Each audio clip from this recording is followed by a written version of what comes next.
Good evening, everyone. Welcome to another episode of Red Light Sports Ramble. Little special Veterans Day episode with my co-host Evan Witalison. We're going to recap the Packer game.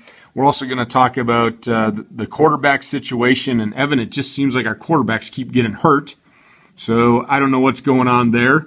But this is going to be a very special Red Light Sports Ramble, Veterans Day and Packer recap. So I'm going to, just like always, Evan, I'm going to turn it over to you and let you recap the game for our loyal listeners.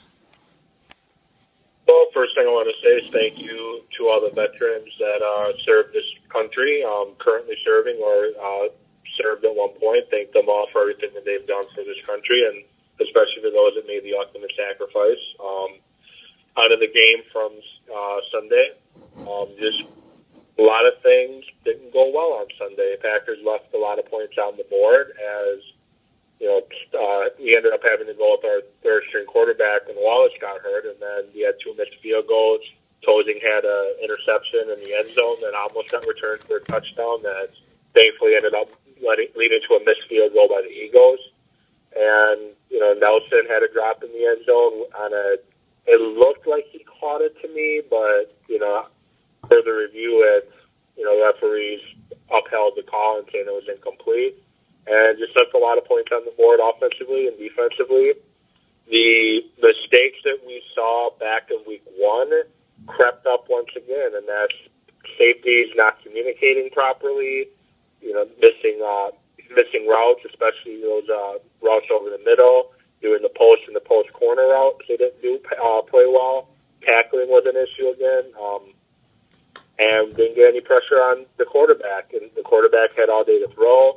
The D-line kept getting out of their rush lanes, and Foles, who is not mobile whatsoever, was able to make a couple plays with his feet and kept drives alive. And we were biting on that draw play often, especially on that final drive of the fourth quarter where Foles sets up the throw, gives it to McCoy, and McCoy gets a good chunk of yards. And then that read option stuff, you know, we're having trouble defending that once again. So a lot of issues that we saw in week one crept back in, and it just didn't get the outcome that we wanted. But, you know, the Packers did put up a fight, and Tolzein, with the situation he was thrust in, did a pretty serviceable job, except for two very bad, crucial interceptions, which one of them, I don't know what he was thinking throwing that ball. The second interception, I counted 5 Eagle jerseys to one Packer player, and he still put the ball in that area. So, but, you know, we'll see what happens against the Giants next week. Yeah, well, I think the interception you're talking about is the one that was tipped. Is that the one you're talking about? Yeah, where he shouldn't even threw it to that area to begin with because there were 5 Eagle players within the general vicinity. Yeah, when you watch, going to end well. Yeah, and they showed the view from the end zone, and I'll actually before I get started, I'll tell you, and I was telling you this before, I actually made it all the way through the airport, all the way home, without getting one inkling of what happened during the Packer game yesterday, because yesterday was my travel day back from California, and then I had to come back to freezing cold weather. So I was pretty proud that I made it all the way, 7:45 Pacific time to 6 o'clock Eastern time. Then I had to drive an hour and a half home, and I didn't even hear one update on the Packer game all day. I was I was impressed. I didn't think that would happen. And then, of course, I was let down when I watched the game last night when I got home.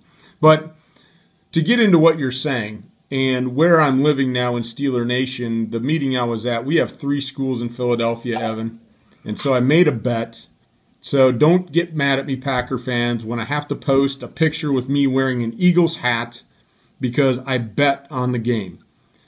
But the thing, Evan, is that I heard today in email, and I got a bunch of them, that the Eagles rule, the Packers suck.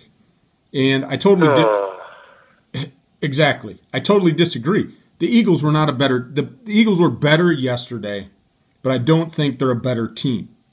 I think that we went out and we left a lot of points on the field. Minimum that I counted, and this is a minimum, and I know you and I talked about it a little bit, but we missed 2 field goals. Now, granted, one hit the upright and just missed enough, but had he made those two, there's 6 more points. The interception on a great drive. I mean, what was it? 17 plays, 91 yards. Yep. And it ends in an interception. And then, late in the game, I was not upset that McCarthy went for it on 4th down. I thought it was the right move. But had we put up the other 13 points earlier, we may have just had to kick a field goal there.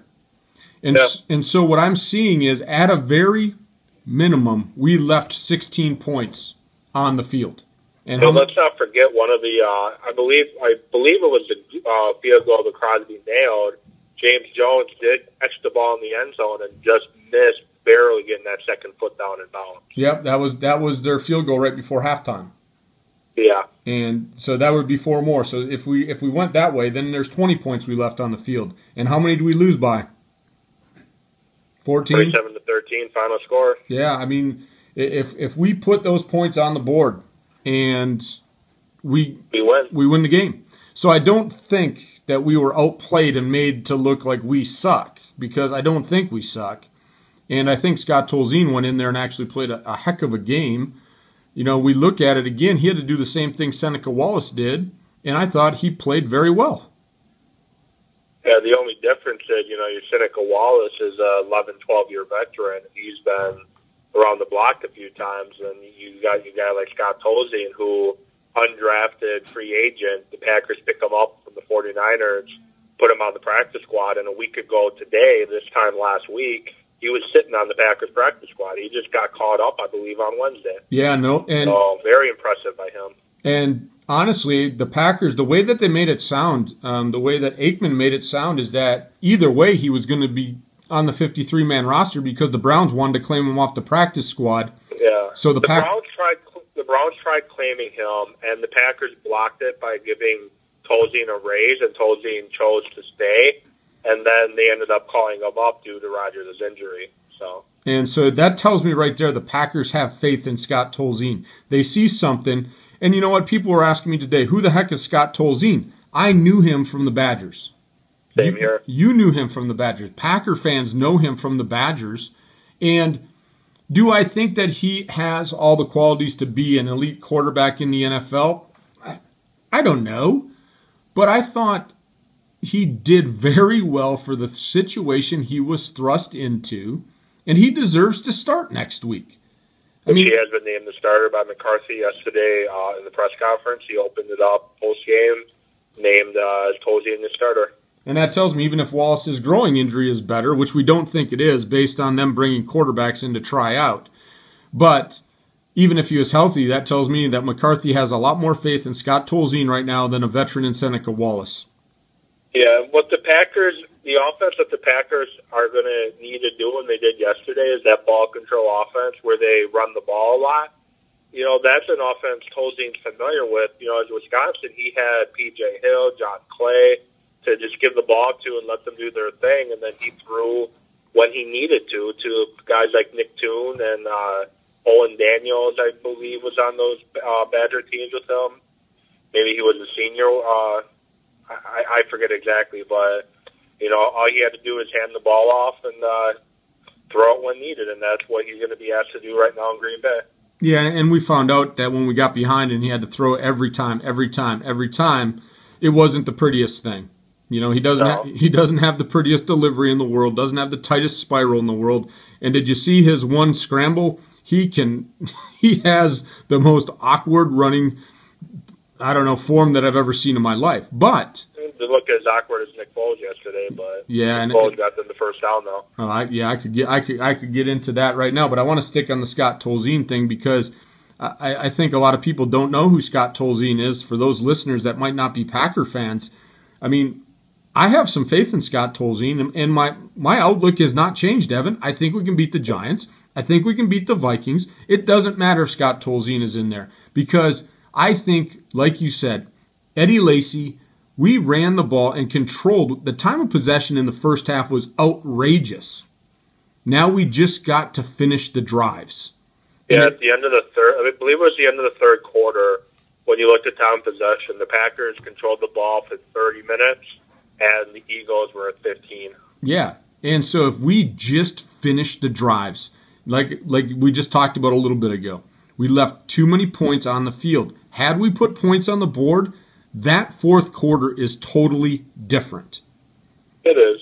And so, Tolzein can do though whatever. Tolzein can move the ball at will up and down the field, but if our defense can't make stops in crucial times and not let receivers run wide open in the middle of the field, and then have two guys go for an interception and nobody get it. If the defense can't make stops, it doesn't matter if the offense does, though. Yep, and that's where that you're leading right into where we're going now. So, offensively, I still think we're okay. I'm not even upset with the 13. Yeah, I'm upset we didn't finish the drives, but we moved the ball, and we can do the same thing against the Giants. We can do the same thing against the Vikings. But like you said, we had no pressure on Foles yesterday, and it was very evident. He was then finding the opening in the zone, and then you mentioned it early in the recap, we couldn't tackle worth a crap yesterday. I mean, it was like we forgot how to tackle after I had just praised them the previous 3 weeks. It's like they forgot how to tackle.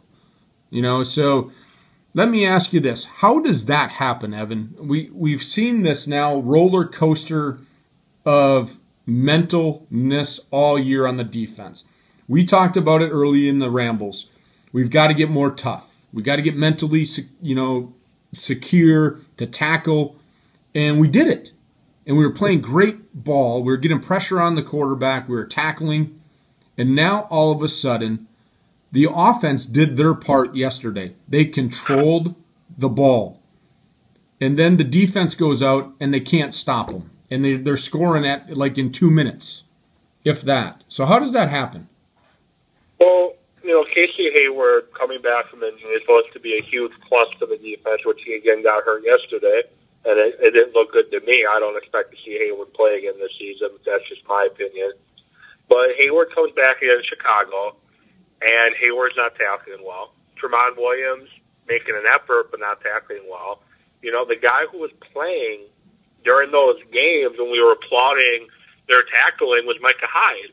And I don't recall seeing Micah Hyde out there on defense very often the past 2 games. I know he's now become an important piece on special teams, but Micah Hyde is a sure tackler. He makes the tackle. He wraps the guy up and gets him to the ground. And with, Hayward back there, it hasn't been happening. And I don't know why. It's like, okay, now we don't know how to tackle. And I need to see Micah Hyde play more. I need to see, Brad Jones does his best, but Latimer, when he was playing with Jones hurt, Latimer was wrapping people up and getting them to the ground. A.J. Hawk was playing some of his best football with Latimer next to him. And it's like, why change up what's working? And I know, you always say a guy can't lose his job to an injury, but why change up what's working if obviously, and those guys are doing so well? Why change it up? Play Hyde more, play Latimer more. They're sure tacklers. Oh, they really are. And I agree with you 100%. We were getting pressure on the quarterback a few games ago, and we were getting pressure without having to blitz a lot. And now all of a sudden, I didn't think the Eagles' offensive line was that great, and Peters even got hurt.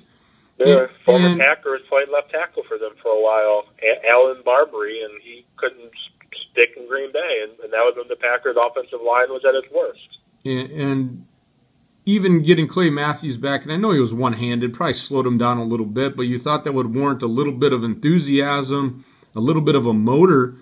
But, man, we made that offensive line and made Nick Foles look like that offense was great. And, they're okay. They got weapons. But I don't think that we should have allowed what we did. I mean, we left way too many lanes open. We weren't getting the pressure we needed to. And it's frustrating to watch that. Because I don't know what ramble it was, but you had mentioned offense has to help the defense. Defense has to help the offense. Well, yesterday, the defense let us down. Yeah. And the offense did. I mean, it didn't finish drives. Don't get me wrong. But yeah. Well, 21 of the 27 points the Eagles had were Nick Foles basically just throwing it up in the air. The first touchdown by Riley, Riley is on the ground after when he catches it and just rolls into the end zone. Yep, and then the touchdown to Deshaun Jackson was almost intercepted, and Nick Foles just throws it up in the air, and it bounces off Tremont Williams and Morgan Burnett right into Jackson's hands. And the other touchdown to Riley, I forget who the safety was on that. I think it might have been M.D. Jennings. Bites on the post route and leaves the post corner wide open, and Riley walks to the end zone. Yeah, I mean, 21 points were off big plays.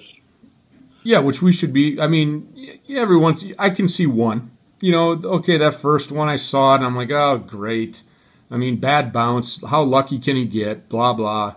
But then you're right. The throw to Riley when it's right there. I mean, how do you let that happen? Because it wasn't like it was thrown in stride. I mean, Riley had to adjust to the ball, so why are we not adjusting and making a play on the ball? Yeah. That is very frustrating from my standpoint. But where I think we need to go back to, and I think you alluded to it, we've got to get the guys in there that want to play and tackle. I mean, if we can tackle, I'm okay with them completing a 6-yard pass because we're going to tackle them. The yards after a catch, killing us. They're just killing us. And there was a couple times that I think it was Morgan Burnett when LaShawn McCoy had the read on the play in the backfield, and McCoy broke it out for like 15 yards. Do you remember that play? I know exactly what play you're talking about. It was on he was right into the left. Burnett had him in the backfield, stopped, and he bounces off of Burnett, turns the corner, and gets 15. I know exactly what play you're talking about. And I think it might have been fourth quarter, no, the second half. And I mean that's frustrating when Don Capers calls the perfect play to stop the run, and we can't tackle him. And that's where I get frustrated because, I've heard the people say, well, Dom Capers in his scheme and Dom Capers in this. Well, Dom Capers doesn't tackle. I mean, he's got a coach to tackling, don't get me wrong.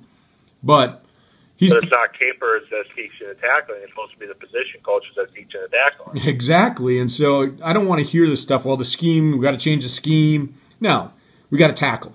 Bottom line. The scheme, I'm starting to get a little tired of the scheme. To be honest, I'm starting to get tiresome of it.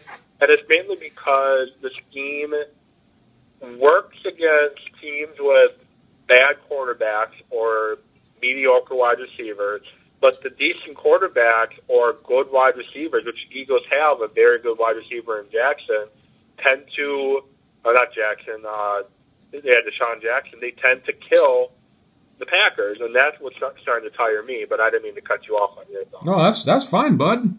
That's fine. I love where you're going with that because that leads me into probably my last question. We wanted to try to cap it at 15. We're about 18 right now. We always joke. You and I could talk another 2 hours. But that leads me to this, though. The scheme that we're running is part of it, though, like you mentioned before. What if we put different players in the scheme because the scheme has worked? And I know the better quarterbacks and the receivers find the holes, but I'm starting to look at some of these veterans and say, if you're going to play that way, maybe we got to make a change. So do you think maybe different players in that scheme can revitalize it, or do you really think that we need to look at something else differently from a scheme perspective?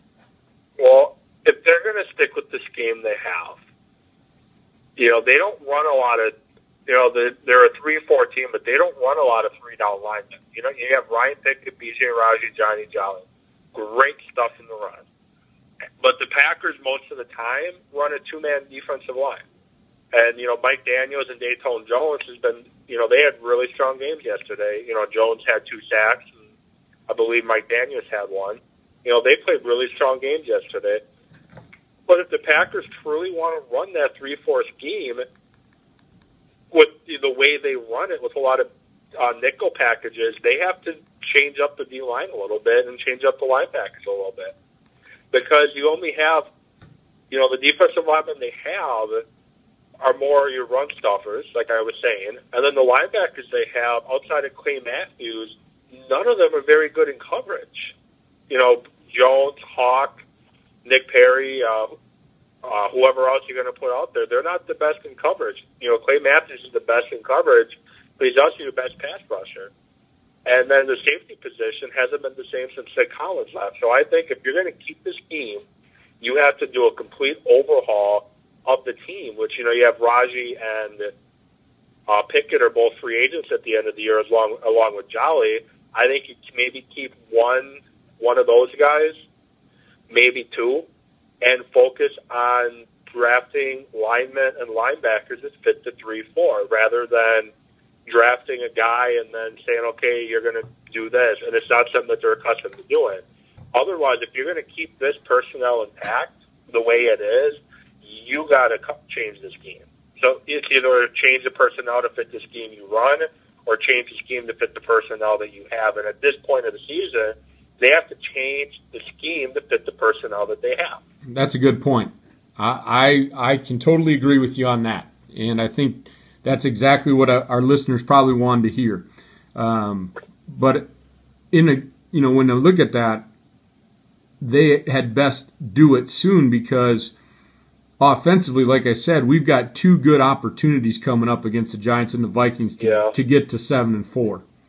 And this would be a great time, I think. And I don't like to use the word experiment, but if there's ever a time to change a scheme to fit the personnel against a different team, I think we've got two opportunities because I had mentioned this last week. The reason I'm confident is that we can run the ball against the Giants. We can run the ball against the Vikings. Yeah. That's why I feel confident with our backup quarterback in there. And I think we can run the ball against the Lions. We had success running the ball against the Lions a few weeks ago. I agree there, but what it scares me, and we'll talk about this depending on the health and what's going on going into that week, is that against the Lions, who I think are playing really good football right now, they have a way of really disrupting a quarterback, and I think a veteran quarterback is what we need there, and that's where the concern would be for me. But if Scott Tolzein now has 3 games under his belt, he might be able to pull off something very good if we can sustain a run on Thanksgiving Day. And then there's a very slight outside chance, but I don't think they rush him back for that game. There's a slight outside chance that 12 could be back. But with the way the Lions get after the quarterback, I don't think you risk Rodgers with that collarbone. No, not with that line. And we'll talk about that when we preview that game. If it's not 100% and there's a chance he could get hurt again, you got to keep him on the bench. Because. Oh, go ahead. You finish. I was just going to say we can't. Like you said, depending on the whole situation. We don't know where we're going to be in 2 weeks. But if there's any chance of him injuring that collarbone again, are we really going to risk that? Because now you might be talking long term, more than just a season. You got to be very careful with the franchise quarterback. And people may argue with me. You may disagree with me, but let's say even if we are at that point 5-6, and they say, well, he's 75%, and I know the announcers will say, well, a quarterback at 75% is better than a backup that's only 50%. I don't agree with that in certain situations. This would be one of them. You really got to look at, can that person sustain more damage if they get hurt again? And if the answer is yes, then you've got to keep him on the bench. If there's no chance for injury or furthering the damage, then fine. But it's a collarbone. And if it's not healed correctly or properly, he's going to injure it again. And then we're really in trouble. Yep. So with that said, Bud, we're rolling up on 25 minutes. So I think we had a great Veterans Day Red Light Sports Ramble. As always, I know Evan had mentioned it earlier in the ramble, but I do thank all the veterans for defending this country, serving this country. Because of you, we get to do what we do today. So I do appreciate every veteran out there. Today's your day. God bless. Any closing comments, Evan? Just to let our listeners know, if they haven't already heard, as you were talking before, Packers had Matt Flynn in today for a workout, and I guess John Skelton, formerly of the Arizona Cardinals, is flying in as well, just to update our listeners on the quarterback situation in Green Bay, and I guess they may work out some others as well. So it looks like Seneca Wallace's numbers in Green Bay, days in Green Bay could be numbered. Yeah, and I'll tell you what, that'll be our teaser for tomorrow. We'll definitely talk about more of the quarterback situation, what's going on with the tryouts, and how we see that rolling out. So, again, folks, just so you know, 2 guaranteed days of my co-host Evan Witalison on the Red Light Sports Ramble every Tuesday and Thursday. But Evan and I were talking, we might make this an everyday thing if we can work out the times. So get used to both of us being on the phone, everyone. But with that said, we'll see you guys at the next red light.